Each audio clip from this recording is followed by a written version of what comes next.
Bonjour à tous et bienvenue à 1001 voix du succès. Aujourd'hui, une discussion fort intéressante. On a eu le plaisir de recevoir Toby Desgreniers, autrefois étudiant en génie informatique. Comme nous, il était à l'Université de Sherbrooke. Et puis, il a joint une firme appelée Morgan Stanley pour ensuite se partir sa propre entreprise en 2023 appelée Meliark. Donc, Charles? Ouais, donc vraiment un jeune entrepreneur, puis je dirais même notre plus jeune invité jusqu'à présent. Aujourd'hui, vous allez apprendre en fait des techniques concrètes sur comment socialiser dans un contexte de réseautage, et aussi vous allez en apprendre plus sur ces techniques d'apprentissage, parce que évidemment, étant en entrepreneuriat, on est toujours en mode apprentissage. Donc, ça va être une très belle discussion aujourd'hui. On va aussi profondément dans le sujet lui-même de l'entrepreneuriat et parfois sa romantisation un peu excessive. Donc, pour bien s'orienter dans ce périple mouvementé qu'est la vie, Inspirons-nous de ceux l'ayant déjà vécu. bienvenue, chers amis. À 1001 voix du succès.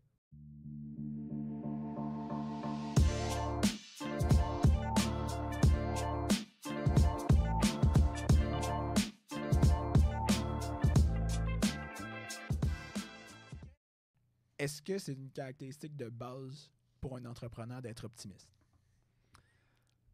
Écoute, j'aurais tendance à dire que oui. Tu sais, faut que tu veuilles avoir un impact, faut que tu veuilles aider les autres, faut que tu veuilles produire de la valeur, puis faut que tu aies confiance en tes capacités de le faire. Puis cette confiance-là, je pense très souvent découle de justement cet optimisme-là envers le monde puis envers soi-même, justement, ses propres capacités, ce que tu es capable d'accomplir, les obstacles que tu es capable de surmonter. Fait que oui, j'aurais tendance à dire que tu as raison de généraliser ça, disons, à beaucoup d'entrepreneurs. Pour faire du pouce là-dessus, moi, je me pose la question. J'ai l'impression qu'il y a beaucoup d'entrepreneurs aujourd'hui qui se lancent avec l'objectif d'avoir de l'argent, right? Ils partent une business, c'est profitable et c'est ça un peu le main concern. J'ai l'impression que nous, on est un peu plus optimistes parce qu'on part un podcast sans revenus en mettant des heures. On est différents. mais je me pose la question, pourquoi en fait pourquoi est-ce que la motivation de l'argent ou du profit, il manque quelque chose, selon toi, pour un entrepreneur s'il a juste ça comme motivation primaire? Parce que je sais qu'il y en a beaucoup qui se partent en affaires avec le but, je vais me faire de l'argent, je veux avoir une meilleure vie, acheter une meilleure vie essentiellement. Je pense que relativement tôt, c'est drôle, j'avais une conversation avec un ami de ça il y a quelques semaines. Tu sais, relativement tôt, tu te rends compte que de l'argent, tu n'en as comme plus vraiment besoin.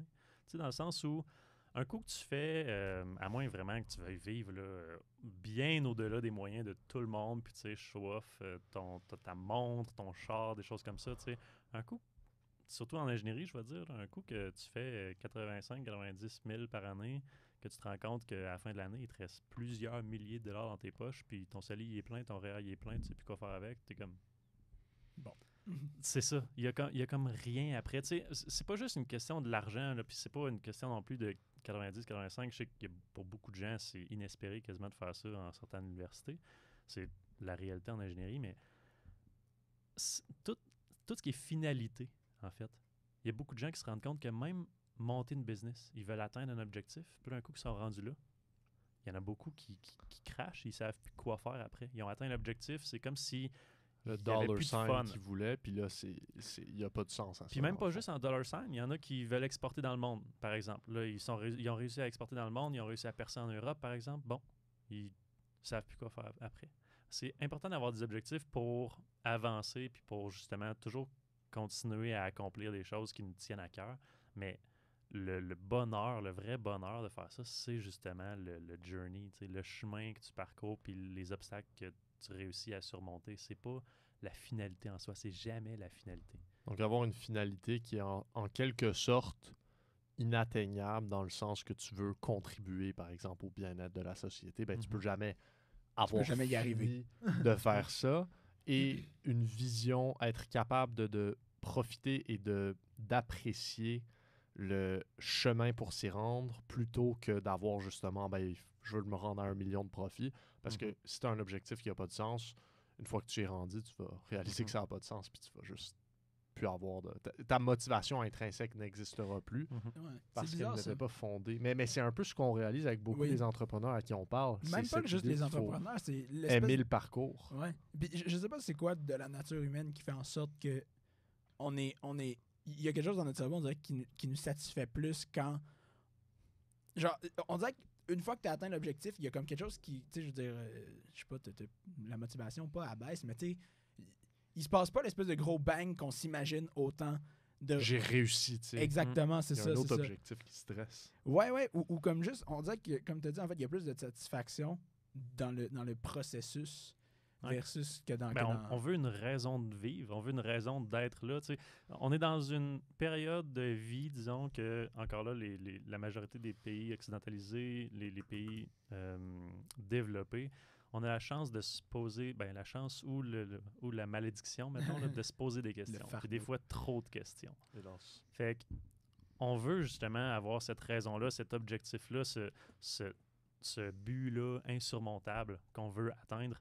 Puis quand on regarde en arrière, si on regarde notre parcours, si on regarde les choses qu'on a apprises, ce qu'on se rend compte, c'est les obstacles, puis tout ce qui était justement au travers de notre chemin qui était agréable à surmonter. Tu sais, même moi, je regarde ma vie en arrière, bon, je n'ai pas encore un gros parcours de vie, tu sais, mais tous les défis que moi j'avais personnels, que je me suis rendu compte que je voulais travailler, puis que j'ai travaillé, puis que j'ai corrigé, à chaque fois, je me disais, waouh, j'aurais jamais pensé, tu sais, c'est tel obstacle, tel objectif, telle chose que je voulais faire, mais c'est jamais une finalité. Je regarde le chemin, je regarde pas, ah oui, le jour que j'ai atteint ça, j'étais ultra heureux, comme s'il n'y avait plus rien à faire, puis tout était magnifique. C'est drôle, Oui, ça peut arriver, mais quand tu arrives le lendemain, tu es comme, bon, je fais quoi? C'est drôle, Juste c'est dans comme, le bain, ouais. c'est comme dans la réflexion du passé, ce que tu regardes, c'est pas le milestone que Ouais. j'ai gagné la course, mais tu regardes tout ce que tu as fait pour t'y rendre et tu es comme wow. Ah, puis c'est ça qui est motivant, je suppose. Parce que toi, qu'est-ce qui t'a motivé à partir de ton entreprise? Pourquoi est-ce que tu es parti d'un travail chez Morgan Stanley Très qui devait être, respectable. hein. ouais, qui devait être super bien payé? Sécuritaire. Effectivement. Moi, ma vie, j'aurais pu être là, toute le restant de ma vie, j'aurais pu coaster en tant que tel. Probablement tout le gravir restant de les ma vie. échelons, arriver à un très bon poste. Définitivement. Qu'est-ce que tu as fait? Non, J'ai Pourquoi- raté, j'ai pourquoi- scrappé ma vie. Pourquoi partir? Ben, au final, ça a été justement tout ce qui est un petit peu politique de retour au bureau, en fait. Suite à la COVID, il y a beaucoup de grosses entreprises qui ont exigé un retour au bureau, disons 2-3 jours semaine, même certaines entreprises 5 jours semaine. Ça a été énormément critiqué par beaucoup de gens. Puis comme de fait, chez Morgan Stanley, c'était un petit peu la même chose. Donc, moi, j'ai été engagé à distance à Sherbrooke. Ouais, puis dès le début, j'avais clarifié justement avec mon boss direct, mon superviseur direct, que j'allais pas faire de présentiel. Fait que j'ai travaillé 1 an là, puis comme de fait, 1 an après, ben là, ça venait de 4 niveaux hiérarchiques au-dessus de lui. Tu sais, c'est une grosse organisation. Hein, quand il y a des décisions qui partent du top et qui descendent, là, c'est beaucoup de niveaux hiérarchiques. Puis quand tu te dis que 4 boss au-dessus de toi, 4 niveaux hiérarchiques au-dessus de toi, il y a une décision qui a été prise, puis c'est toi qu'il faut qu'il fasse ça, qui impose ça à tes employés. Ça a du poids quand même. Là. Tu vas pas commencer à critiquer l'organisation. Tu veux... Malheureusement, il y a beaucoup de gens, ben heureusement, il y a beaucoup de gens qui veulent pas perdre leur job. Puis des fois, ça peut être compliqué d'aller à l'encontre, mettons, d'un mouvement comme ça. Là. Fait que 4 niveaux hiérarchiques au-dessus de mon boss, faut que les gens reviennent au bureau 2 jours semaine. Mon boss m'en a parlé, j'ai fait ça fonctionnera juste pas. Je monterai pas à Montréal à chaque semaine, c'est sûr que non. T'aimais ton beat de pouvoir setter un peu ton propre horaire. Ben, c'est pas juste ça. En fait, il y a énormément... C'est incroyable les avantages que tu as à travailler à distance, en fait. Là, juste en termes d'organisation d'horaire, oui, mais de sauver du temps. Tu sais, faire tes lunchs, ta bouffe, t'es chez vous, t'as ton fridge, t'as tes affaires, sauver du temps, t'as pas de voiture à prendre, tu payes pas d'essence, tu sauves de l'argent, t'es confortable. Tu sais, c'est sûr qu'il y a une responsabilisation qui doit se faire au niveau des employés qui travaillent à distance. Faut que tu sois productif, faut que tu produises de la valeur pour l'entreprise. Ça, c'est difficile pour les entreprises de faire confiance aux employés, mais c'est aussi la responsabilité des employés de montrer qu'ils sont dignes de confiance puis de continuer à produire de la valeur. Fait que c'est pour ça qu'il y a des entreprises qui ont beaucoup de misère avec ça. C'est très compliqué comme dynamique et il y en existe. Il y en a plein. On en voit sur Internet des fameux memes sur Reddit, peu importe les forums. Il y en a des employés là, qui disent j'ai une job 40 heures. Dans ma première année, j'ai réussi à automatiser ma job. Maintenant, la job, elle me prend 2 heures puis je paye 40. Il y en a des gens qui sont malhonnêtes. T'sais. Mais là, c'est tout le processus de qui t'engage, justement, c'est quoi leur valeur, comment tu t'assures que tout le monde peut se faire confiance, c'est quoi ta structure de management puis de leadership pour dire qu'ils vont se sentir bien dans ton entreprise puis ils vont vouloir s'investir. Tu sais, c'est une mission commune au final. C'est pas juste le propriétaire de l'entreprise qui veut accomplir quelque chose. Il faut que les gens adhèrent à cette mission-là, puis que tu puisses l'aider comme ça, puis montrer le chemin, puis que les gens te suivent. C'est là que les gens vont adorer prendre responsabilité sur leurs actions puis sur leur job. Puis ça, je pense que c'est hyper important ce que tu dis, parce qu'en effet, avec la montée de tout ce qui est télétravail, avec tout ce qui est l'importance. Oui, l'importance pour certaines personnes, comme toi, par exemple, de dire, regarde, moi, j'ai ma job chez nous, j'ai tous les avantages qui viennent avec ça, puis j'y tiens de la garder. Ben, je veux dire, t'es pas un exemple isolé de ça. Là. Je pense qu'il y en a énormément. Puis, dans le passé, exactement comme tu as dit, les usines, peu importe, c'était satisfaisant. Ben, pas satisfaisant, mais ça permettait d'avoir une mainmise sur les employés, de les avoir physiquement. Mm-hmm. Et en effet, ça réglait les problèmes de confiance. Fait que pour une entreprise de dire, ben, on va responsabiliser les employés avec une vision, je pense que ça, c'est hyper important pour ceux et celles qui veulent se partir d'une entreprise ou même être dans une entreprise ou être un gestionnaire ou peu importe, c'est de pas nécessairement les responsabiliser avec les tâches, mais avec la vision right, que l'entreprise. Est-ce que toi, tu as des pistes de solutions sur comment est-ce qu'on peut atteindre ça? Oh, c'est une excellente question, ça. Déjà, une conversation, très honnêtement, en général, ça commence par ça. Tu gères une entreprise, tu gères une équipe, mais réellement, tu collabores avec des humains, des gens qui ont leur réalité, des gens qui ont leurs priorités aussi. Tu sais, justement, dans le télétravail, moi, j'ai pas encore de famille, mais pour les gens qui ont des familles, mon Dieu, la flexibilité que ça donne pour les enfants, la garderie, l'école, les activités scolaires ou parascolaires. Fait que de connaître tes employés, de connaître ton équipe, que tu sois gestionnaire ou encore propriétaire d'entreprise, tu sais, j'entends des très bons entrepreneurs, disons, passer à Hypercroissance, ça se passe, tu sais, d'autres podcasts qui sont merveilleux au Québec, qui disent qu'ils vont sur le plancher, ils vont parler à leurs employés, ils vont regarder qu'est-ce qui se passe, tu sais, comment ils pourraient améliorer les choses. C'est pas eux qui vont parler à leurs employés de comment ils devraient améliorer les choses. C'est les employés qui vont les critiquer puis leur dire non, on devrait faire ça comme ça. Tu sais, au final, c'est de pas engager des employés pour leur dire quoi faire. C'est d'engager des employés pour te faire dire quoi faire. Ah, ça c'est une belle prémisse. Ça. Ouais, j'adore ça. Ben, je trouve que ça. Puis j'ai l'impression, Charles, je pense que je t'ai déjà dit, ça me fait penser à un lien. C'est que, tu sais, j'ai l'impression, en tout cas, moi, quand je parle à Charles, quand on fait des projets ensemble, c'est souvent sa force, c'est d'identifier les forces chez les autres un petit peu. Et j'ai l'impression que, comme tu dis, chez un entrepreneur et chez quelqu'un qui construit une business, malgré qu'il peut avoir des compétences en ingénierie, tout ça, la plus grande force qu'il devrait développer, c'est les autres, à un certain sens. Définitivement. Ouais. Parce que sa business sera construite par lui et les autres. Donc, cette collaboration-là, c'est ce qui va permettre à cette business-là. Genre, tu fais un pas quand tu construis seul versus quelqu'un fait 5 pas quand il construit à plusieurs, quand vous collaborez ensemble. Mais c'est vraiment une belle vision. Est-ce que tu es seul actuellement dans ton entreprise? En ce moment, oui. Je commence à peine. Oui, c'est vrai. Ça fait un an. Là, comme ben, parle-nous un ça peu fait de un ça. an. Ouais. Ben, en fait, en avril 2023, le 11 avril 2023, pour être plus précis, le 9 avril, je travaillais chez Morgan Stanley. Le 11 avril, je me startais en entreprise. Fait qu'au courant d'une fin de semaine, ça s'est décidé. Puis, tu sais, ça a été, mon Dieu, ça a été un petit peu des montagnes russes, honnêtement. Là. On pourra reparler un petit peu de la romancisation de l'entrepreneuriat parce que j'ai un petit truc à dire sur ça. Mais, on en parlera. Tu sais, au début, il faut, surtout en consultation, je vais dire, il faut que tu trouves des clients. Right? Faut que tu te rendes compte que tu vas pas juste être devant ton ordi. Tu sais, moi, justement, mon travail, c'est ça, c'est d'être devant un ordi, là, genre à longueur de semaine. Tu sais. Puis là, tu te rends compte, OK, je peux pas juste rester derrière mon ordi. Là. Les réseaux sociaux, puis tout, oui, ça fonctionne, mais au début, il te faut un partenaire stratégique. Il te faut quelqu'un qui va te faire confiance, qui va t'engager, qui va te dire oui, je suis prêt à faire affaire avec toi. Tu sais.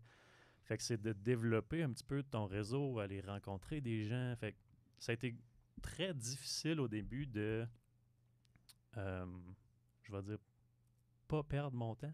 Tu sais, de comprendre c'est quoi les vraies priorités. Au début, tu te dis, OK, logo, enregistrement d'entreprise. Tu sais, tu penses pas nécessairement à juste faire fuck l'administration puis aller vers les gens. Aller parler aux gens, aller leur demander c'est quoi leur problème, qu'est-ce que tu peux faire pour eux.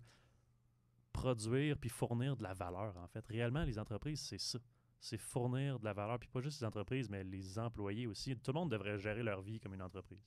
Honnêtement, encore une fois, on pourra revenir un petit peu sur cette note-là, mais fait que ça a été gros, ça. Pendant les premiers mois, là, aucun contrat, aller parler à des gens, aller essayer de comprendre leur réalité, voir comment on peut les aider, comment je peux les aider. Puis c'est comme ça que j'ai découvert un petit peu l'automatisation. Mon premier contrat pour quelqu'un, ça a été de l'automatisation de tâches, de processus d'entreprise. Right? Fait que c'est gros, de l'automatisation de, justement, courriel, tout ce qui est le client potentiel envoie une fiche de renseignement, par exemple. Fait que là, on va automatiser tout ce qui est réception de la fiche, aller rentrer les informations de la fiche, scanner la fiche, mettre ça dans que ce soit dossier Excel ou CRM ou peu importe. Fait que ça a été beaucoup de l'automatisation pour ce premier client-là. Puis, pourquoi l'automatisation? Parce qu'à la base, je n'avais pas prévu faire ça. À la base, je voulais faire du développement. Ouais. Je me rendais compte de l'impact que ça pouvait avoir. Encore une fois, on revient un petit peu à la mission sociale d'une entreprise. Tu sais, moi, d'avoir un impact, d'aider les entreprises du Québec à justement automatiser leurs opérations, à être plus productifs, comprendre leur technologie, puis les accompagner là-dedans. Là. Fait que l'automatisation, c'est comme ça que j'ai découvert. Ensuite, continuer à parler, envoyer des cold emails, faire travailler mon réseau qui était à ce moment-là très peu fourni, je vais dire, des bonnes personnes pour ça. Fait que je pense que mon premier conseil par rapport à ça, ça serait pendant que les gens sont à l'université puis tout, développer votre réseau, mais vraiment. Là. Va vers les gens. Ah oui, définitivement. Il y a des entrepreneurs qui se perdent dans le... Ce que j'aime, c'est ce que tu as dit, c'est que tu voulais faire du développement, puis tu as réalisé à quel point l'automatisation avait un impact. Et tu as réalisé ça en demandant aux gens qu'est-ce que je peux faire pour vous. Ben oui. Puis ce qui est grave, des fois, quelqu'un se part une business, se dit j'ai une idée, on va sticker à ça, right? Ouais. Et ça finit par, en anglais, crash and burn, parce qu'il reste fixé sur une seule idée. Cette idée-là est pour personne. Exact, cette idée-là est pour personne. Tandis que ici, tu as plus une vision que tu te pars en entreprise. Ben, c'est quoi le problème que je veux régler? Tu as une idée générale d'où tu veux opérer. Maintenant, allons parler aux gens et faisons-nous une idée du problème. Et une fois que ça c'est fait, ben là, tu as quelque chose de concret que tu sais qu'il y a une application réelle. Fait que c'est une stratégie incroyable. Puis concrètement, c'est comme ça que tu l'as fait. C'est-à-dire, tu as envoyé des courriels comme ça, tu as appelé des personnes, tu t'es présenté à certains événements. C'est ça? C'est ça que tu as fait? C'est littéralement ça que j'ai fait. Honnêtement, ça paraît facile, non?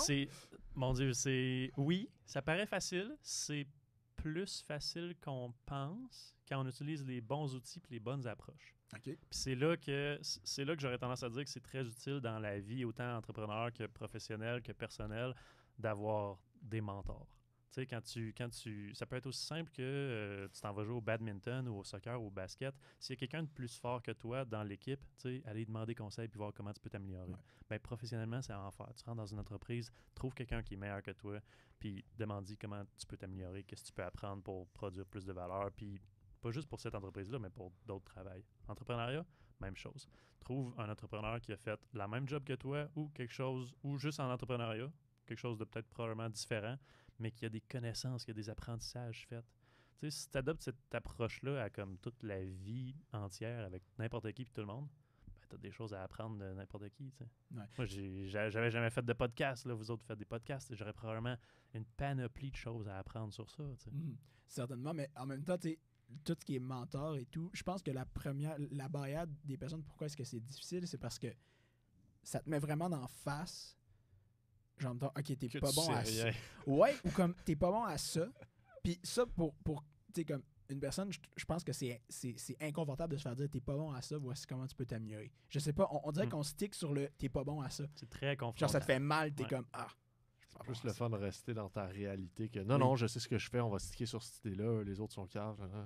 Et pourtant, c'est ça, et pourtant, l'entrepreneuriat, comme tu avais dit, en fait, vivre ta vie comme si c'était une entreprise, j'ai l'impression qu'une grosse partie de ce que tu expliques, c'est comme tu t'es mis dans des positions qui sont inconfortables. T'es juste en approchant du monde et tout. Là, tu faisais référence à juste couper des conversations pour te présenter, par exemple, dans des événements de réseautage. Ouais. Peux-tu parler un petit peu de ça, puis on reviendra au sujet de vivre sa vie comme avec une entreprise, mais comme juste pour te présenter et tout dans un événement de réseautage? Oui. Ben justement, comme on parlait un petit peu avant le début du podcast, si tu vas dans un événement de réseautage, qui a 100 personnes, je vais dire, puis que ton but, c'est, bon, mettons, tu vas là, tu connais personne. Disons qu'on part avec cette prémisse-là, right? si tu rencontres 2 personnes, puis tu as parlé à 2 personnes dans ta soirée, pendant une soirée de 3 heures, tu as mal fait ta job. C'est aussi stupide que ça, c'est aussi simple que ça. Puis ça, on parlait justement d'être mauvais, puis de se dire qu'on est mauvais. Des fois, c'est important de se confronter à la réalité, puis de se dire, effectivement, qu'est-ce que j'aurais pu améliorer, qu'est-ce que j'ai mal fait. Fait que dans une soirée de réseautage, parler à 2 personnes en 3 heures, tu as mal fait ta job, straight up. Il n'y a pas d'autre réponse que ça. Pourquoi je dis ça? C'est... Puis là, il y a des nuances aussi. Là. Si quelqu'un t'apporte un contrat de 3 millions de dollars, c'est peut-être une autre histoire. Là. Mais s'il y a une centaine de personnes, puis on dit que réseauter, faire croître son réseau, c'est probablement l'aspect le plus important pour justement être en entrepreneuriat, puis apprendre, puis devenir meilleur dans peu importe quel aspect de la vie. Ben, s'il y a 100 personnes, essaie au moins d'aller... Tu sais, donne-toi un objectif d'aller parler en 3 heures, mettons, une conversation de 15 minutes par personne. Fait que tu rencontres 12 personnes. Right? 12, 15, 20. Tu te mets un objectif, puis tu parles avec quelqu'un, tu essaies d'apprendre, il faut que tu sois curieux, il faut que tu lui poses des questions, il ne faut pas que tu sois là pour parler d'affaires. Tu interagis encore une fois avec des gens, des humains, des gens qui ont des réalités, des priorités, mon Dieu, une vie à eux qu'ils ont à vivre. Fait que tu vas vers les gens, tu poses des questions, tu démontres de l'intérêt, tu apprends à les connaître, puis un coup que les gens ils se font pas de cachette dans une soirée de réseautage, encore une fois, un coup que tu as appris un petit peu si c'était qui la personne, échanger des cartes d'affaires ou dire ça serait le fun d'aller prendre un café, hey écoute, je vais aller continuer ma tournée, rencontrer d'autres personnes intéressantes. Les gens là, sont super contents là, que tu leur ailles parler 10-15 minutes, que tu leur ailles accordé un petit peu de ton temps, puis après ça tu leur dises écoute, j'ai adoré discuter avec toi, c'était merveilleux. Il y a tellement de gens ici, j'aimerais ça rencontrer d'autres personnes. Les gens, ils respectent ça. Ils n'ont aucun problème avec ça. Non, mais ça, là, c'est certainement un truc que je pense que c'est très important qu'on se souvienne. Parce que il y a une introduction à une conversation, puis on quitte la conversation. Right? Surtout quand tu fais du small talk. Puis souvent, le défaut, genre, ben pas le défaut, mais le réflexe premier quand on sort d'un small talk, c'est de dire, mettons, comme, c'est de retourner aux besoins fondamentaux. Donc, par exemple, je dois aller aux toilettes. La bouffe a de la bonne, je vais aller manger quelque chose. Mais juste d'être... Ma mère m'appelle. Ouais, ben là... non, mais c'est vrai, on essaie de trouver des excuses, mais en fait, tout ce que tu dis, ben non, mais t'essaies même pas de trouver des excuses. Tu fais juste dire, ça doit comme, hey, merci pour la discussion et tout. Moi, c'est certainement quelque chose que je me souvenais. Puis, pour introduire maintenant une conversation, est-ce que tu as des trucs pour ça? Parce que c'est comme sauter d'une falaise. C'est difficile de rentrer quelque part. Ça, c'est plus difficile. Est-ce que tu as des trucs par rapport à ça? Est-ce que tu es devenu à l'aise avec ça ou même encore aujourd'hui, c'est difficile pour toi? Je suis devenu définitivement plus à l'aise. Ouais. Ça, définitivement, écoute, parce que j'ai pas eu le choix, encore une fois, dans une soirée de réseautage où tu connais personne, c'est premièrement extrêmement intimidant. Certainement. Right? Déjà, mettons, je prends un exemple de la Chambre de commerce ici à Sherbrooke, une soirée de réseautage de la Chambre de commerce, tu arrives à, mettons, 5 heures, c'est un 5 à 7, tu te rends compte que il y a quand même déjà la moitié des gens qui sont déjà arrivés avant 5 heures. Tu rentres, tu as 50 personnes qui te regardent parce que tout le monde regarde tout le monde. Tu es comme, OK, toi, t'arrives. Moi, je suis pas quelqu'un de très formel en général. Attends, j'ai une idée. On fait quelque chose. Charles, nous deux, on est en soirée réseautage. Là, je veux que tu entres, puis tu te présentes comme si tu venais d'arriver puis tu voulais t'intégrer à une conversation. Fait que nous, on est en train de parler. Comment tu fais ça? OK, intéressant. Ben, écoute, très honnêtement, je me pointe à côté de vous autres. Okay. Je vous laisse discuter parce que vous êtes déjà dans une conversation. Ouais. Salut, ton entreprise est vraiment belle. Wow, on est assistant de l'entreprise. Bonjour, monsieur. Je voyais que vous aviez une belle conversation. Je voulais pas nécessairement vous couper, mais tu sais, je voulais en apprendre plus sur vous autres. J'étais un petit peu curieux de ce que vous faites dans la vie puis me présenter en même temps. Qu'est-ce que vous en dites? Mais quel jeune homme respectable. Intégrons-le. Non, mais honnêtement, par contre, c'est vrai que je le prends pas mal. Non, c'est ça, t'es honnête. T'es comme intéressé. Partie, puis... Non, OK, oui. Mais comme on parlait tantôt de... Justement, les fameuses excuses que tu cherches pour terminer une conversation. Ouais. Reste honnête, reste authentique. Ben, pour starter une conversation, même affaire. Reste honnête, reste authentique. On est curieux, on veut réseauter, on veut apprendre à connaître des gens. Mais c'est ça la nuance. C'est tout dans, je vais dire, le mindset. Tu t'en vas pas là pour faire affaire. Tu t'en vas pas là pour faire de la vente. Tu t'en vas pas là pour trouver des clients. Tu t'en vas là pour réseauter. Tu t'en vas là pour apprendre à connaître des gens, parler avec des gens, te développer même dans tes skills de discuter avec des gens. Fait que, pas trop de pression sur toi. avec le bon mindset, t'arrives là, t'es Ouais, plus c'est détendu. ça. Parce Fait que que- si tu y vas en idée, je dois me vendre, je dois trouver des clients, je dois faire affaire ce soir. Je l'ai déjà fait et je me suis planté sur un moyen. t'sais. Ah ouais, comme Ah, ça. Parle-nous ouais. de ça, parle-nous de ça. Ben, parle-nous de ça. honnêtement, c'est justement, je pense ma première soirée à être dans la chambre du commerce, j'avais pas nécessairement d'objectif, je voulais découvrir un petit peu c'était quoi. Puis là, tu t'en vas vers les gens, puis c'est des gens qui ont leurs entreprises. Là. C'est Ouais. des gens qui peuvent être des Ouais. potentiels clients, right?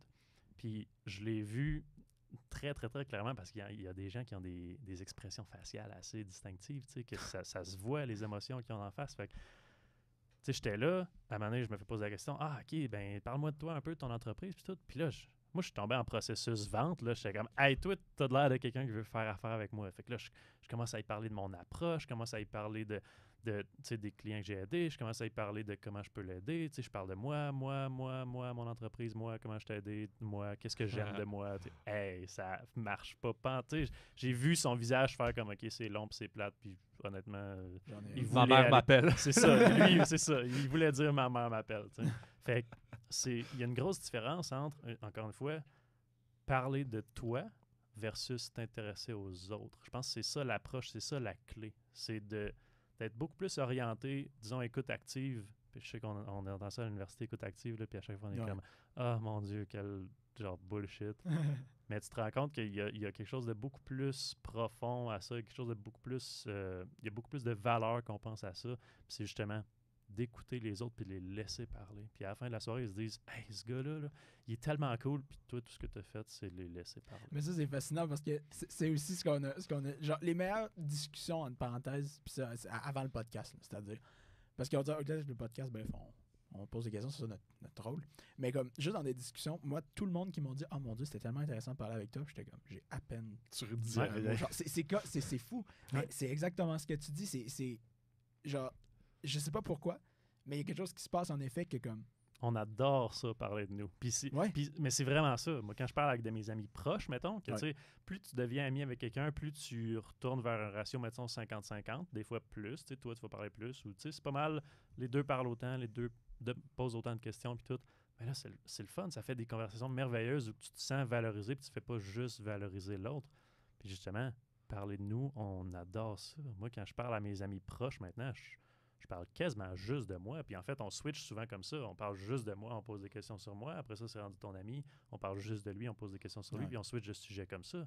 Ça, c'est là que tu te vois la différence entre quelqu'un que tu viens de rencontrer puis justement des amitiés très liées, très proches. Quelqu'un que tu viens de rencontrer, ça va être beaucoup plus on focus juste sur toi, puis je vais te poser des questions, puis parle de toi, puis les gens, ils adorent ça. Ouais. Moi, quelqu'un qui démontre énormément d'intérêt envers moi, ça m'est déjà arrivé aussi, que j'avais de la misère à tourner la conversation vers la personne parce que la personne démontrait tellement d'intérêt puis voulait tellement me poser des questions. Je me suis dit, bon, ben, rendu là, regarde, je vais parler de moi, super.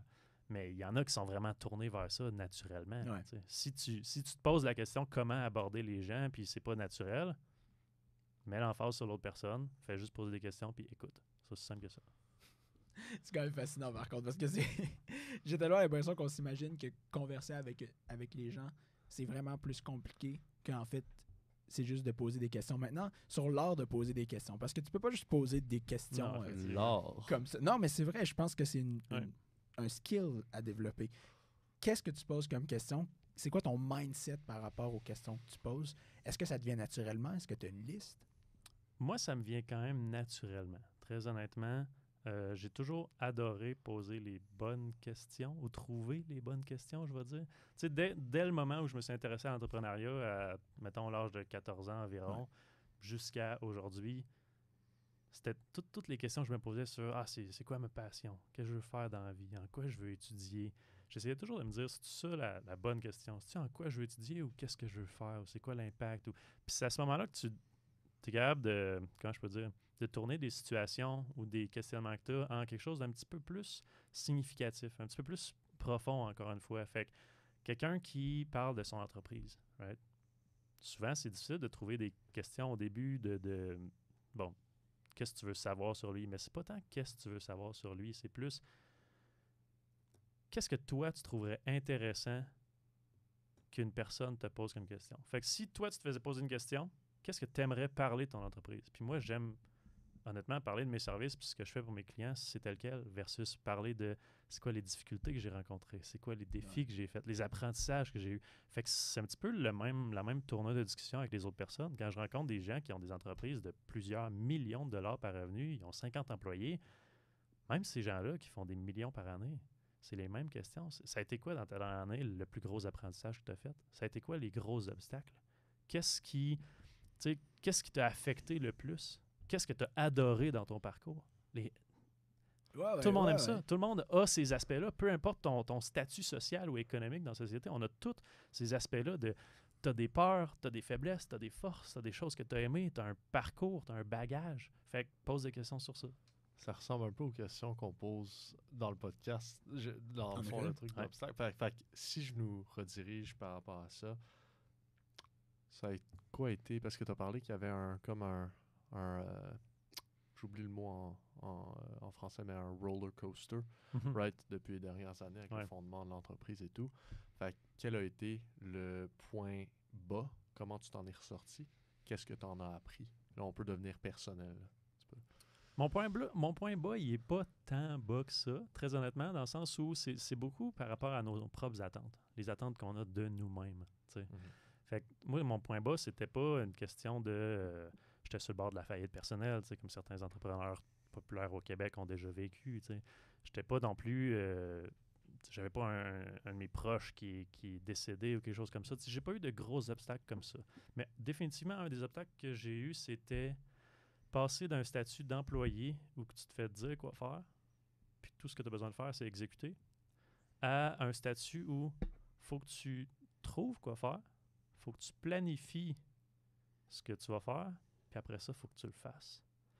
Puis tu es garoché, oui, dans ces trois affaires-là, mais tu es garoché aussi dans OK, mais après ça, tout ce que je vais faire, comment je vais faire pour me faire connaître, pour networker, pour faire grandir un petit peu l'entreprise.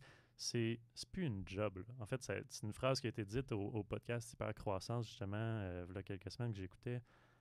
Il disait, quand tu es propriétaire d'une entreprise, c'est plus une job, c'est une responsabilité. Et ça, c'est une autre histoire complètement.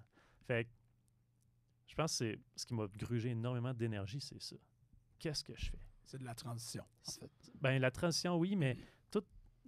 Tu sais, te poser trop de questions, ça te mène à une paralysie un petit peu de l'action. Plongé dans le néant, général, dans le fond. Ouais. Tu dois figure out quoi faire, puis tu n'as aucun chemin qui est... Parce que moi c'est ce que j'ai l'impression que c'est beaucoup d'entrepreneuriat. Le défi, c'est pas nécessairement comme un point bas, comme tu dis, mais c'est une petite affaire, le fait que tu sais pas c'est quoi le bon chemin à prendre.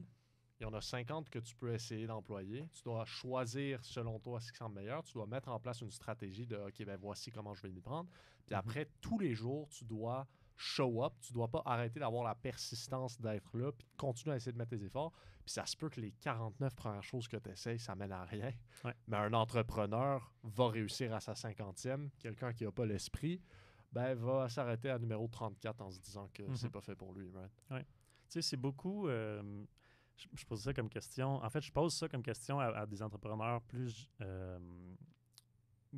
des entrepreneurs qui ont une entreprise, disons, pas tant développée. Des entrepreneurs qui sont à leur première, deuxième année d'entrepreneuriat. Puis je leur pose comme question des fois, surtout ceux-là qui font du développement ou des choses plus justement en arrière d'un écran, je leur pose comme question, est-ce que tu fais 60 heures, mettons, ou 40 heures, ou peu importe le nombre d'heures, productif, ou tu fais 60 heures derrière ton ordi? Parce qu'il y a une grosse différence. C'est quoi la différence? Oh! Honnêtement, la grosse différence, c'est que premièrement, être productif 40 heures, c'est difficile. Ah ouais. OK. Je dis productif. Là. Productif. Définissons. Qu'est-ce que ça veut dire? Si tu prends chacune des heures que tu as faites dans ta semaine, puis tu te dis, oui, dans cette heure-là, j'ai accompli quelque chose, tu as été productif. OK. C'est tough, ça, quand tu sais pas quoi faire. J'ai jamais réussi à faire ça. Pas 40 heures, oublie ça. Honnêtement, en général, juste te poser des questions, faire ta planification de ce que tu veux faire, puis pourquoi, puis est-ce que c'est le bon move. Juste ça, là, Mais pourquoi c'est pas productif, ça? Dans ma tête, il me semble que c'est productif. Tu produis pas nécessairement de valeur. Te poser des questions. Toute la préparation. Te poser des derrière. questions, apprendre, puis puis comprendre un petit peu c'est quoi le bon move, puis la préparation derrière, ça a de la valeur pour qu'est-ce que tu vas exécuter après. Indirect. Mais pour réellement rentrer des revenus dans l'entreprise, puis tout, c'est le fameux, quand tu as une gigantesque multinationale, c'est le fameux on a des board meetings pendant des heures et des heures et des heures et des heures, puis ces dirigeants-là, ils sont payés des millions de dollars par année à juste discuter entre eux autres puis penser. Mais quand t'as une une business multinationale, merci, penser, tes revenus, ils sont là. Après ça, c'est d'optimiser, c'est de faire croître ces revenus-là, mais tes revenus, ils sont là. Toi, ta job est assurée. Quand tu n'as pas encore de clients, quand tu startes en entrepreneuriat, quand tu commences à générer des revenus puis tu as de la misère à te payer, c'est pas la même game. Il faut que tu produises quelque chose. Il faut que tu fasses quelque chose de tangible qui va ramener de la valeur parce que juste penser, c'est pas le bon move. Non, mais c'est aussi simple que ça. Écoute, il y a énormément de gens qui se lancent en entreprise, puis j'en vois aussi dans des groupes Facebook d'entrepreneuriat sur Facebook.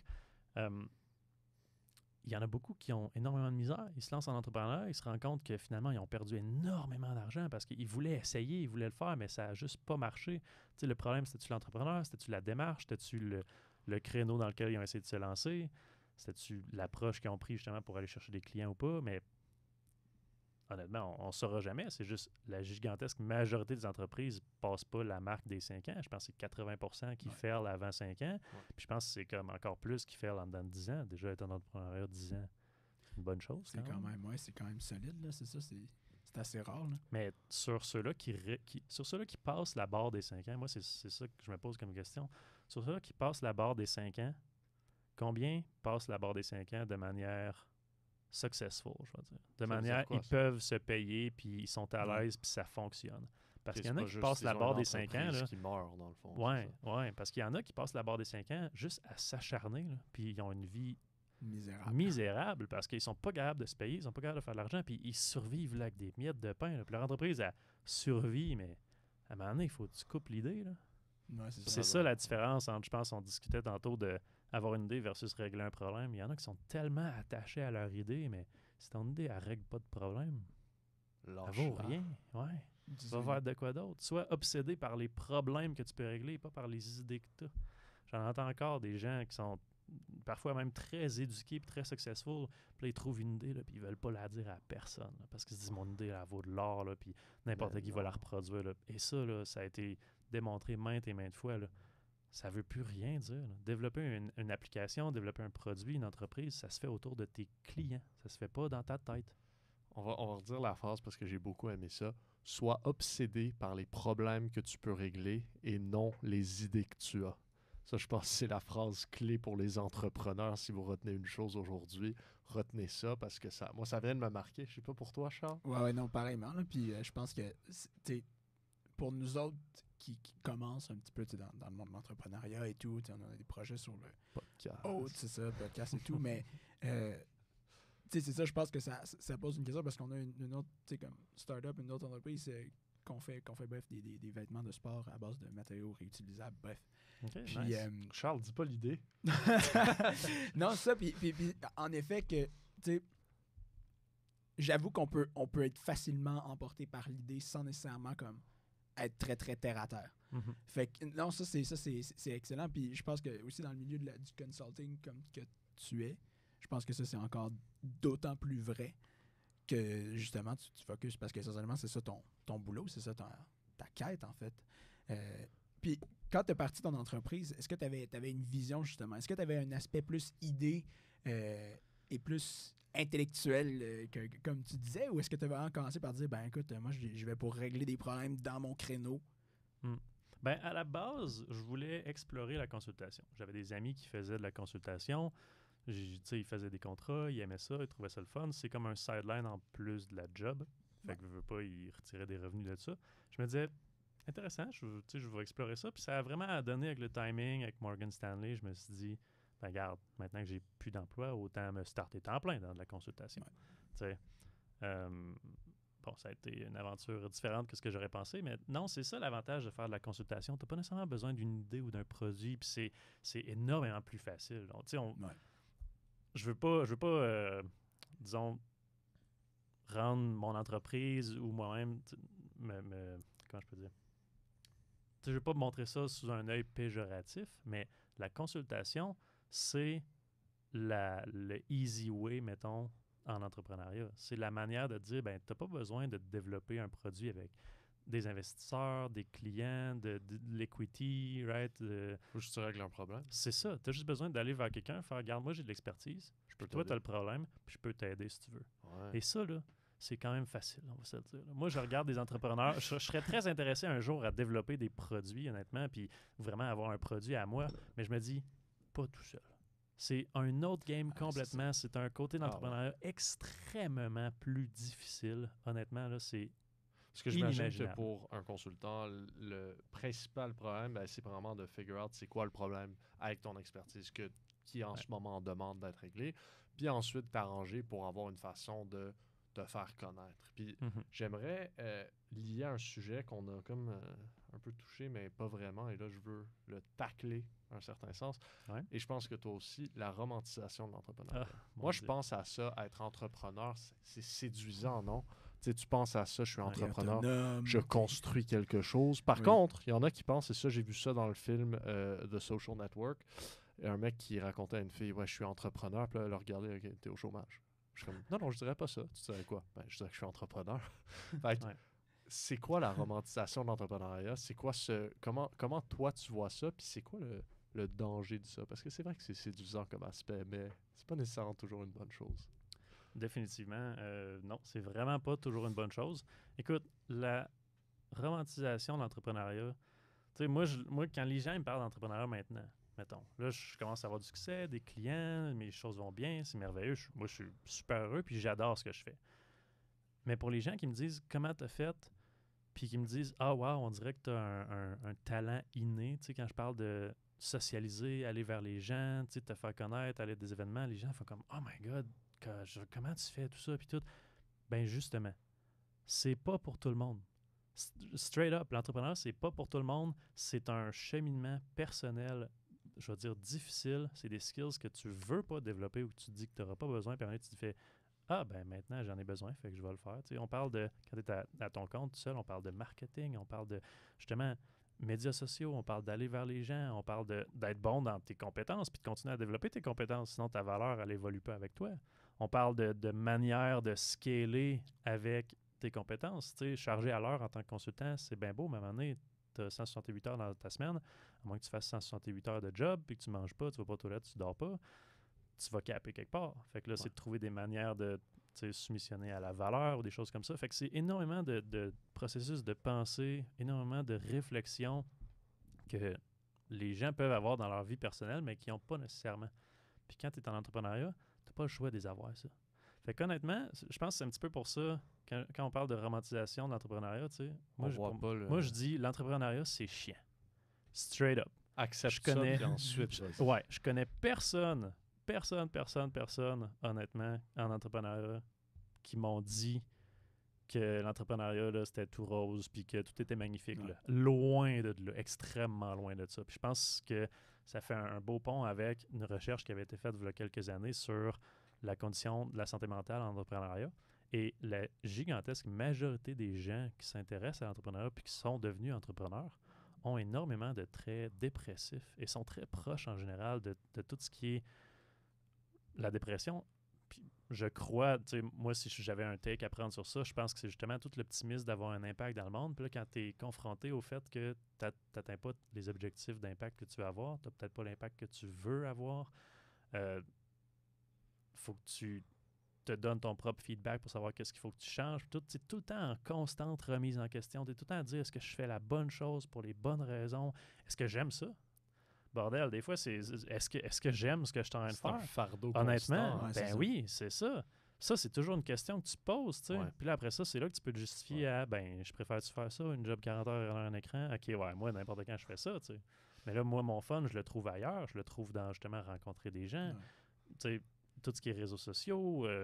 C'est drôle, hein, parce qu'on dirait, puis je t'en ai parlé, ça, quand on développait, par exemple, le podcast ensemble, ainsi de suite, il y a comme des petits moments de, je sais pas moi, est-ce que tu sens l'optimisme, Ouais. tu sens le wow, on est rendu relativement loin d'où on a commencé, et on sent le potentiel. Mais la plupart du temps, il y a beaucoup, justement, de ce qu'on dit, c'est « Ah, ben, il faut faire ça, il faut faire Ouais. ça. Ah, telle affaire, on n'a pas apprise, ben maintenant, il faut l'apprendre parce qu'on doit faire du montage. » Mhm. Ou ainsi de suite. Fait que c'est constamment, justement, faire face au fait que, OK, ben notre méthode à faire est probablement pas très bonne. Comment on peut améliorer, comment on peut se remettre en question encore. Fait que c'est drôle parce que j'ai l'impression que beaucoup d'entrepreneurs se partent avec une idée un peu plus séduisante, puis tu deviens entrepreneur quand tu arrives dans les moments tough. Si tu restes, tu es entrepreneur. Si tu restes pas, ben peut-être c'est pas fait pour Ouais, toi. puis, Ouais. puis en même temps, tu sais, ce que tu disais, puis c'était ce que tu mentionnais au début, par rapport à comme aimer le chemin, aimer l'espèce de parcours, et non nécessairement se mettre des objectifs. Je pense que ça pourrait être une piste de solution pour éviter de tomber dans cette espèce de cycle dépressif-là de l'entrepreneuriat, si tu veux, où est-ce que tu arrives tout le temps et tu t'es l'affaire, c'est lourd, c'est pas facile. Ouais. Mais actuellement, à quoi ressemble ta semaine de travail, par exemple? Même une journée de travail, toi qui es entrepreneur, puis c'est ça ta seule occupation actuellement? Oui, c'est ma seule occupation actuellement. Écoute, ma semaine de travail, c'est assez standard, là. Moi, je suis pas le genre d'entrepreneur qui veut faire 80 heures, là, dans le sens où, encore là, se lancer en entrepreneuriat, il faut que tu sois conscient oui, des limites que tu veux te mettre, mais pas juste une question de limites. Tu sais, c'est pas des limitations là, que je me mets personnellement. C'est plus, qu'est-ce que tu veux vivre comme vie? C'est ça. C'est un rythme de vie, le lifestyle. C'est toi qui es en contrôle de ça à partir du moment que tu t'es lancé. Tu sais. Fait que moi, je suis un gars, écoute, 40 heures. Si j'ai besoin d'en avoir plus, j'en mets plus, puis j'ai pas de problème. Mais je mets pas une pression pour en C'est ça. faire plus. Tu sais. Fait que, en général, le matin, je fais du travail client. Tu sais, souvent 5 heures, mettons, à tous les matins. 7. Moi, je commence tôt, je finis tôt. J'ai tout le temps fait ça. Même dans mes stages à l'université, je faisais ça. J'adorais ça parce que tu finis à 3 heures, tu as comme une deuxième journée dans ta journée. Ouais. Tu vas t'entraîner, faire des activités, etc. Tu sors au parc, peu importe, quand c'est l'été, mettons. Fait que travail de client le matin, mettons, que ce soit programmation, que ce soit justement automatisation ou encore les données. Puis après ça, en après-midi, souvent de 1 à 3 ou de midi à 3, mettons, plus du développement business, réseaux sociaux, justement événementiel, podcast, chambre de commerce, etc. Voir qu'est-ce que je peux faire. T'sais. Fait que prochainement, j'ai une conférence qui s'en vient ou une présentation qui s'en vient d'environ une trentaine de minutes sur tout ce qui est transformation numérique 4.0 pour les entreprises en partenariat avec la chambre de commerce. Fait que c'est ce que je fais plus l'après-midi en général. À 3 heures, ben là, on rentre plus dans ma vie personnelle. Je m'entraîne pour avoir la coupure entre la job et la vie personnelle. Fait que moi, je m'entraîne très après la job tout le temps. C'est comme ta transition. Ouais. J'aime ça. Ouais. Ça. Je le conseille fortement à, en fait, tout le monde, là, d'avoir une transition entre plusieurs heures de travail, que ce soit la journée de travail ou une journée avec des enfants ou peu importe. D'avoir une transition solide, une transition là, c'est beau ça. Excuse, je t'interromps, mais ça, non, vas-y. parce qu'on parlait beaucoup avec Yann Perrault d'être capable de décrocher. Mm-hmm. Ça doit faciliter le décrochage parce que ouais. si tu te dis, ma période de transition qui dit que je passe à ma vie personnelle, c'est tel moment tous les jours, puis tu as cette mentalité-là, tu arrives à ton entraînement, tu le fais, ça doit être beaucoup plus facile après de lâcher prise sur toute la job que tu as, puis surtout pour un entrepreneur qui stresse tout le temps, qui a le fardeau constant, c'est essentiel. Oui, définitivement. Tu as cette coupure-là, pas juste mentale, mais physique aussi. Ton corps, il travaille pendant, disons, je m'entraîne 45 minutes, 1 heure. Après ça, là, la job, c'est pas à ça que je pense. Là, je suis fatigué, je viens de m'entraîner, je regarde ma blonde qui revient de travailler, on se fait souper, tu profites, des fois on joue à des jeux de société. Je pense plus à la job le soir après m'entraîner, oublie ça. Là. J'ai cette coupure-là très facile, mais justement, j'ai développé un petit peu l'outil d'avoir cette coupure physique. Faut vraiment, dans ma tête, il faut vraiment que ça soit physique. Il y en a que leur physique, c'est le 20 minutes, ou en fait, il y en a qui interprètent pas ça comme ça, mais il y en a qui devraient, je pense, faire ça, surtout si tu as une famille. Avoir la coupure physique entre la job et ta vie familiale, le 20 minutes dans ton char, ben c'est peut-être ça ta transition physique. Que là, tu penses plus à la job, tu peux écouter un podcast, tu peux méditer dans ton char si tu veux, pas les yeux fermés idéalement, ce serait une bonne idée. Mais tu sais, des coupures physiques entre la job et le restant de ta vie, c'est important parce que je pense que c'est ça qui offre le plus de facilité. Juste finir la job puis passer à autre chose, c'est comme si la vie entière devenait une job. En tout cas, moi, je trouve. Là. Je sais que quand je m'entraîne pas après le travail, le soir, je me pose plein de questions, je continue à travailler dans ma tête. Non, ça, là, honnêtement, c'est pas tant agréable. La vie entière devient une job si t'as pas cette coupure-là. Ouais. C'est vrai, ça. C'est un bon... Mais il y a beaucoup de personnes qui vont, sans doute, en faisant l'avocat du diable un peu, qui vont dire « Ouais, mais ça, je suis pas capable parce que, je sais pas moi, je dois retravailler le soir après ma job, ou surtout dans le milieu professionnel. C'est le boss qui l'exige. J'ai pas le choix. Ouais, c'est ça. C'est ça. Un petit peu de déresponsabilisation à ce niveau-là. Mais tu sais, il y a beaucoup de monde qui va se dire qu'ils peuvent pas le faire. Est-ce que tu es d'accord avec ça? Est-ce que tu penses que c'est accessible à tout le monde, même avec une job qui est moins autonome, ou qui ont moins la possibilité d'être autonome que toi? Ouais, c'est sûr que dans mon domaine, j'ai énormément de flexibilité sur pratiquement tous les aspects de ma vie. Là. Fait que je suis conscient que c'est pas tout le monde qui ont les mêmes...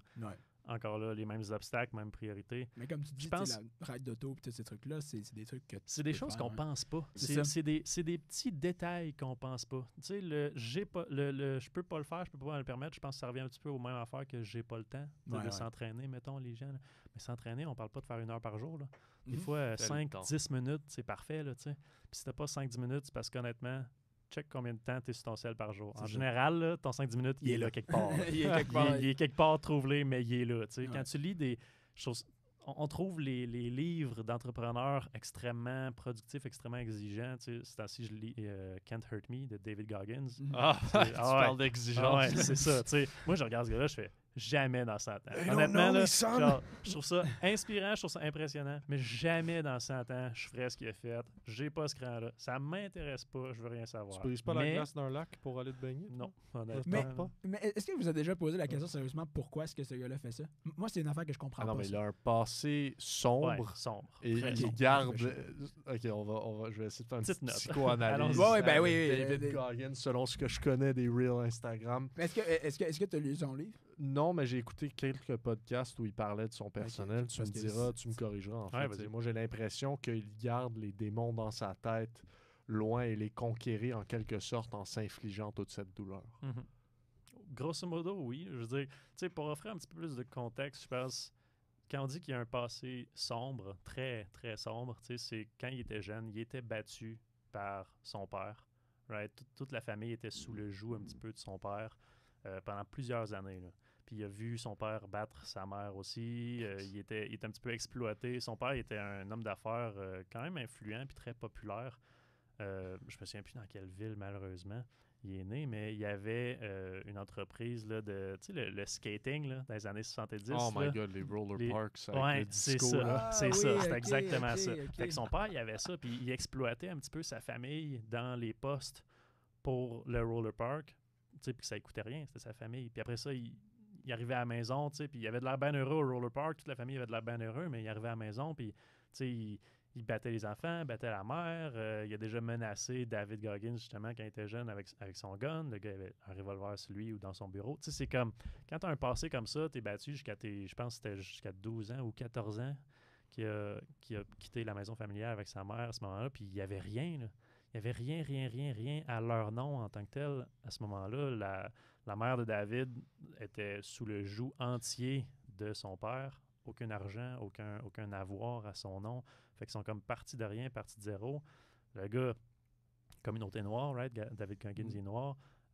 Fait énormément de souffrance à ce niveau-là, énormément de difficultés. Puis là, on voit tout l'apprentissage puis le développement qu'il a fait à l'école. Fait que pas nécessairement des gangs de rue, mais tu sais, c'était pas nécessairement mieux que... C'était difficile. Fait que très sombre. Puis là, en vieillissant, il y avait comme encore rien un petit peu à son nom, puis il essayait de trouver une inspiration, puis ce qu'il a trouvé, c'est l'armée, puis c'est d'essayer de se démarquer, puis de combattre les démons, comme Paul, tu disais. Fait que faire preuve qu'il est indestructible en certain après sens. Ça, c'est un petit peu ça qu'il a fait, là, c'est-à-dire... se prouver. Ouais, c'est ça. Ouais. Puis je pense que, en tout cas, ça a certainement marché, mais moi, c'est son mental qui me bouleverse, parce que, tu sais, comment est-ce que tu peux t'infliger autant de... Quelqu'un nous appelle? Je suis désolé pour cette interruption. François Delorme, au revoir. Ah, c'est François Delorme. OK. Mais je sais pas pourquoi, en tout cas. J'ai fermé Teams, je sais pas pourquoi. Pardonnez cette interruption, tout le monde. Quittez. Voilà. Quitter Skype. Ah non, je pense que c'était Teams. Le son, par contre, je sais pourquoi tu dis ça, c'était le son de Skype, mais ils ont pas ça. Qu'est-ce qu'on est advenu d'ailleurs de Skype? C'est où Skype? Non, on va pas partir là-dessus. Non, excuse-moi, Charles. C'est vrai, il y a on va pas parler de ça. Non, on va pas parler de Skype. OK, c'est bon.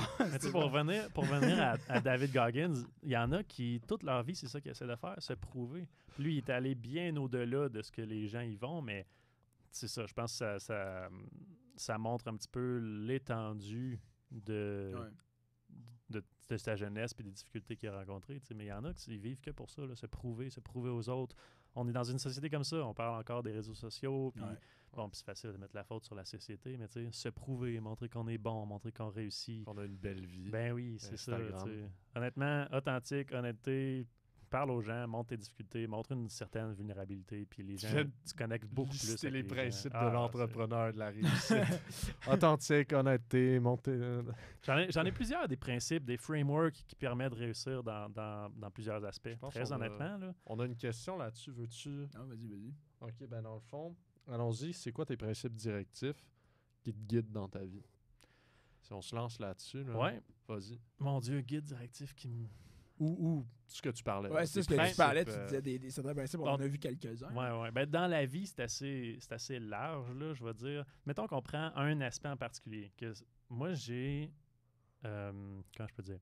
J'ai tout le temps réussi relativement bien à l'école. J'ai jamais eu de difficultés, honnêtement, puis j'avais pas besoin d'étudier ou de me forcer, même à l'université. Fait que je suis extrêmement reconnaissant pour ça. Puis honnêtement, ça a fait en sorte de, I guess, développer un certain niveau de...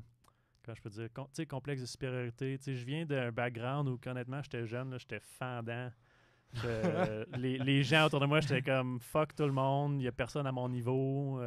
Honnêtement, j'étais vraiment là. Puis c'était une manière, I guess, de me protéger de d'autres choses dans ma vie, d'autres démons, comme un petit peu, ben, pas comme un petit peu David, mais tout le monde a leurs démons. Fait que c'était une manière de me protéger de ça. Fait que partir de ça, puis de se poser la question, OK, comment je fais pour parler à des gens? Parce que j'aimais pas ça, parler à des gens. Je me disais, c'est pas de ma faute, c'est de leur faute. Tu n'avais pas te mêler aux Parce paysans que- comme ah ouais, Il n'y avait pas de valeur Ah ouais. associée ou peu importe. Ben, c'est que j'avais de la misère à m'entendre avec Ok. 99% des gens.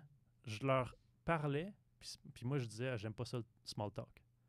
Je me disais, j'aimais juste pas ça, small talk. Je parlais aux gens, puis je me disais, t'es donc ben pas intéressant, man. Il se passe donc ben rien dans ta vie. t'sais.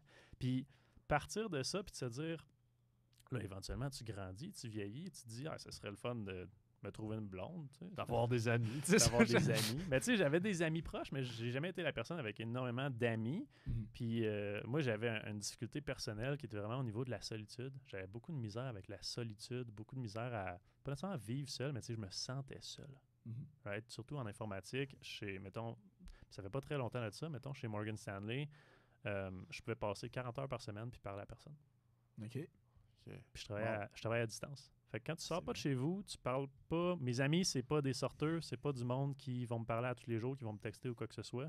C'est comme on va se voir une fois par mois puis on va se jaser gros, mais sinon, tu sais, on interagit plus ou moins. Tu sais, c'est des amis extrêmement proches, mais j'ai pas cette relation-là, disons, ce type de relation-là avec mes amis comme ça, de se texter tout le temps tous les jours. On s'envoie des mimes, par contre. Mais fait que partir de ça, partir de cette solitude-là, puis se dire comment je fais pour rencontrer des gens, ben là, quand tu te poses encore une fois les bonnes questions, là, tu développes des frameworks. Puis là, le framework que j'étais arrivé, en fait, à ce moment-là, c'était, ben, premièrement, tu sais, les étapes, j'avais 4 étapes. Je vais essayer de m'en souvenir, là, from the top of my head. La première étape, c'est le bon mindset. Right? Pourquoi tu veux rencontrer des gens? Tu sais, il y en a qui ont énormément de misère avec le dating, énormément de misère avec rencontrer des gens, développer leur réseau. Pourquoi tu veux rencontrer des gens? C'est comme dans la chambre de commerce, tu vas pas là pour faire de la vente, tu vas là pour t'intéresser aux gens. Fait que si tu as le bon mindset, merveilleux. Après ça, va dans des endroits où tu as des similarités, des endroits qui tu as des points en commun avec les autres personnes qui sont là. Ça, honnêtement, là, quand tu vois beaucoup d'amitiés se former dans des équipes de badminton, des équipes de sport universitaire, des équipes d'activités au civil, la guitare, peu importe, aller au parc Blanchard, tu sais, parce qu'il y a des similarités. Les gens, ils développent justement naturellement une amitié parce que tu as plein de points en commun avec l'autre. Fait que tu sais, mets-toi dans des settings, des environnements que tu as des similarités avec l'autre personne. Après ça, mon Dieu, je vais avoir de la misère à trouver les deux autres, je pense. Mais le troisième, c'était quelque chose comme... ah boy. Faudrait hey, je serais pas capable de le retrouver. Mais moi, je pense que ce qui est intéressant là-dedans, là, c'est que tu as été capable de changer complètement, parce que je m'excuse, moi, c'était pas du tout ça l'impression que, tu sais, la première impression quand on s'est rencontrés et tout, c'est pas ça du tout l'impression que j'avais de toi. Puis ça, je pense que c'est quelque chose que tu avais mentionné ou peu importe, que dans la vie, tout ça prend. Tout ça prend. Tu es capable de te changer, puis je pense que Mhm. tu as changé qui tu étais ou comment est-ce que tu interagissais du moins. Mais ça, je trouve ça fascinant parce que on dirait que, je sais pas, moi, les personnes, tu sais, comme tu disais, j'entends, qui sont fendants, tu dis quoi de même, on dirait qu'ils vont être de même, tu sais, toute leur vie, mais Tout s'apprend. ben, c'est pas ton cas, là, tu sais, c'est-à-dire qu'est-ce qui s'est passé? Pourquoi est-ce que tu as dit que tout s'apprend? Qu'est-ce que...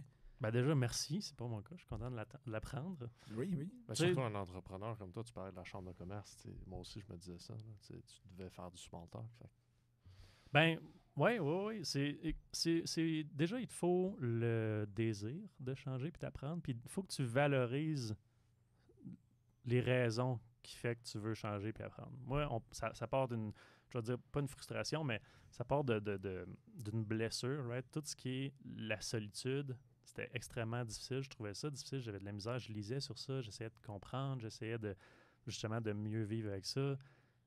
Puis c'est ce qui m'a poussé un petit peu à me dire, regarde, à un moment donné, t'as pas le choix, il faut que tu ailles vers les gens, puis il faut que tu t'intéresses aux gens, puis il faut que tu trouves des gens qui t'intéressent aussi. C'est pas la faute des autres, là, c'est ta faute. Là. Je veux dire, les gens qui vivent une vie, je veux dire, misérable, ou les gens qui ont des difficultés dans la vie, la majorité du temps, c'est pas nécessairement la situation, mettons, qui a un impact sur eux, c'est comment eux interprètent la situation. Un exemple de ça que je trouvais merveilleux, c'était...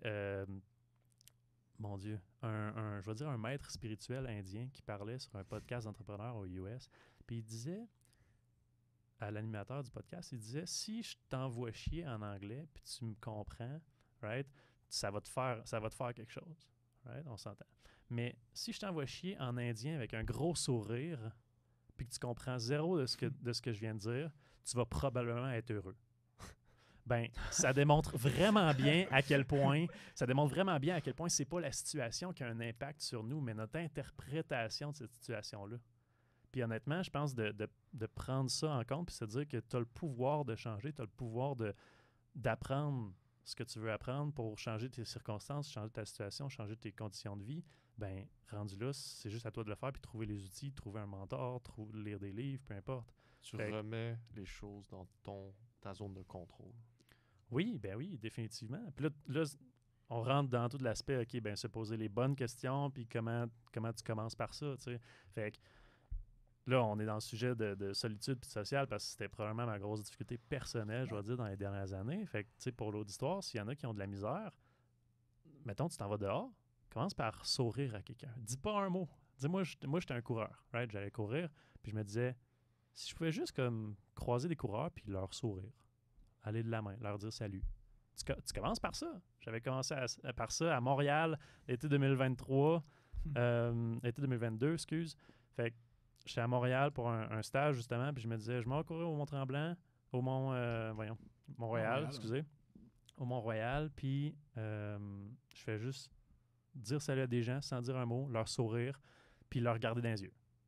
Right? C'était pas plus que ça, là. Mais moi, j'étais comme, ça me stressait pas, mais je me disais, ça prend quelque chose, là. C'est ça.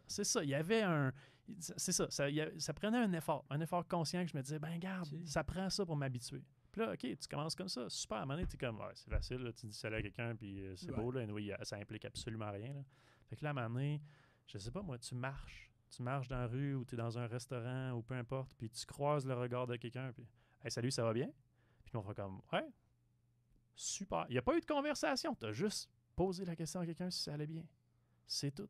Puis là, éventuellement, tu fais des petits steps comme ça, right? Là, ça part de toute la planification, mais tu sais, quand je dis que je fais une planification, là, je ne m'écris pas sur une feuille tous les steps. Non, mais c'est plus de voir, OK, c'est quoi le prochain step pour m'améliorer pour me rendre plus à l'aise. Puis là, c'est rendu, honnêtement, avant Noël, j'étais à SAQ pour acheter des bouteilles de vin, puis là, il y a quelqu'un dans le fil, juste en l'air de moi, avec un panier avec comme 12 bouteilles. Je fais tabarouette, il y a des buvées ici à Noël. Puis là, je me suis mis à jaser pendant comme 10 minutes dans le fil parce que c'était une grosse file quand même. Là. Mais c'est là que tu te rends compte, à un moment donné, tu jases de tout et n'importe qui. Puis les gens, ils te jasent. Là, ils vont te dire qu'est-ce qu'ils font dans la vie, dans quoi ils travaillent. Écoute, tu peux...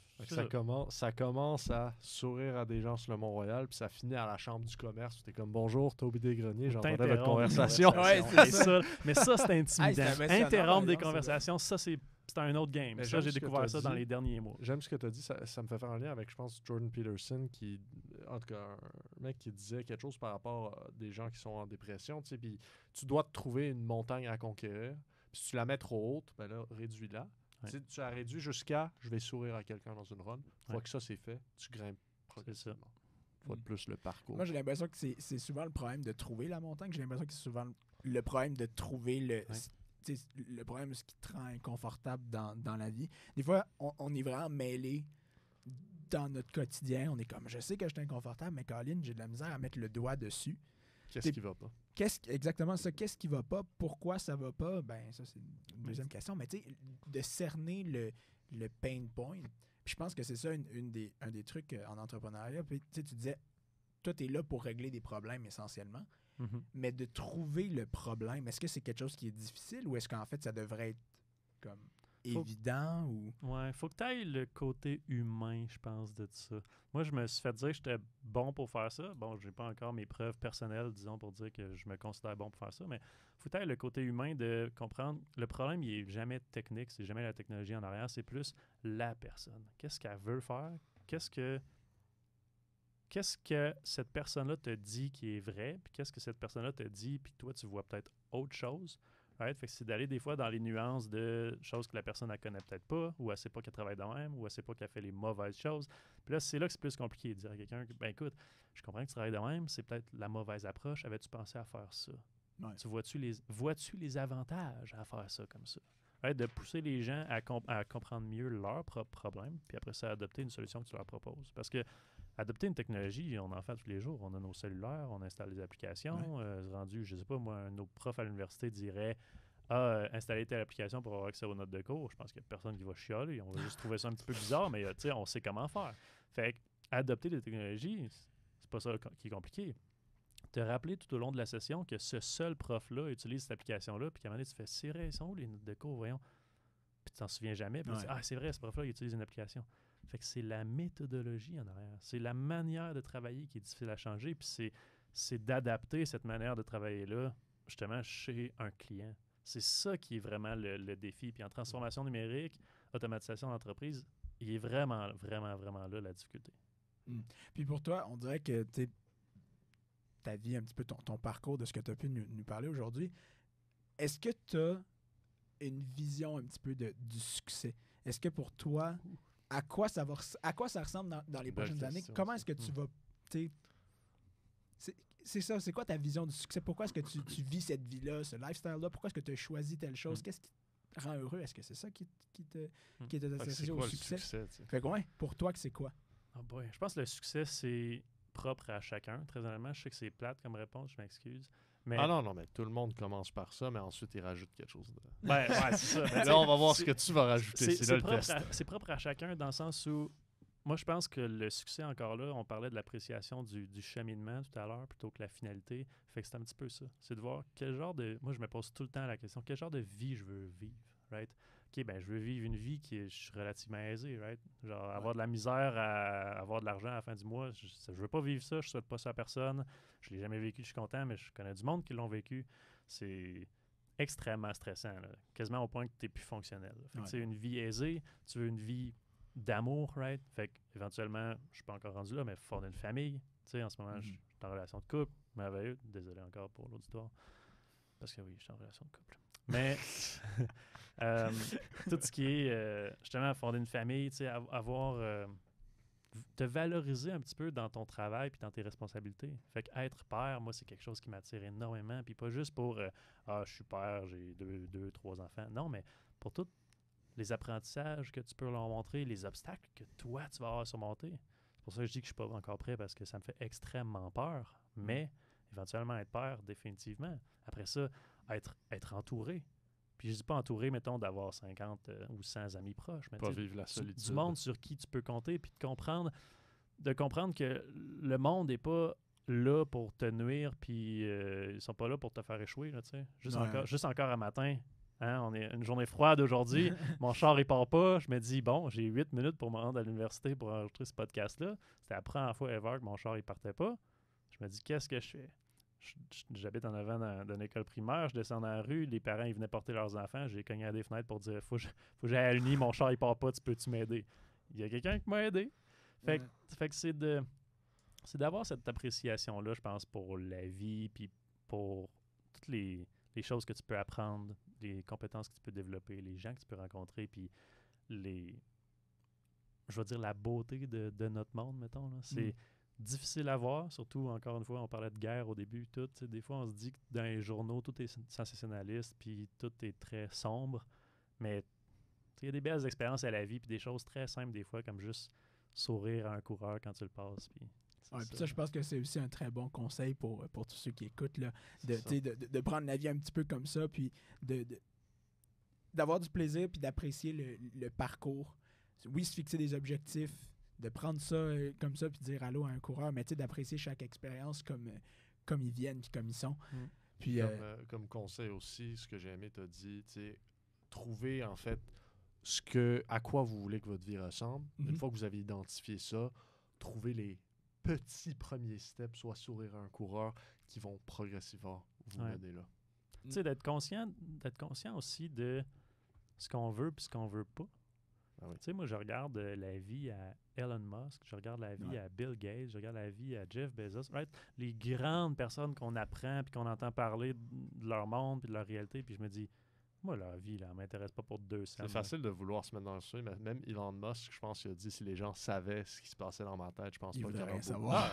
Moi, je le sais que je veux rien savoir de ça. Le gars, il est tellement intense, il dort au bureau, je veux dire, bon, je sais pas à quel point il se sent seul, mais tu sais, il y a beaucoup de gens qui affirment que plus tu montes dans les échelons sociétals, disons, les échelons économiques puis sociaux de la société, en général, plus les gens ils se sentent seuls. Tu as moins de gens qui peuvent relate à ta réalité, qui peuvent comprendre ce que tu vis, puis qui se disent, ben voyons, tu as 70 millions dans ton compte, genre pourquoi tu n'es pas heureux? Ben, c'est ça. C'est parce que le bonheur, c'est pas l'argent que tu as. C'est beaucoup plus multifacette que ça. Il y a énormément de choses au bonheur. Puis tu peux avoir été pauvre, puis être ultra heureux, puis être super riche, puis être malheureux, puis pas comprendre comment tu as fait pour te rendre là. Je pense c'est très vrai. Ben, je pense que c'est une belle façon de terminer la discussion sur une note positive comme ça. Ouais.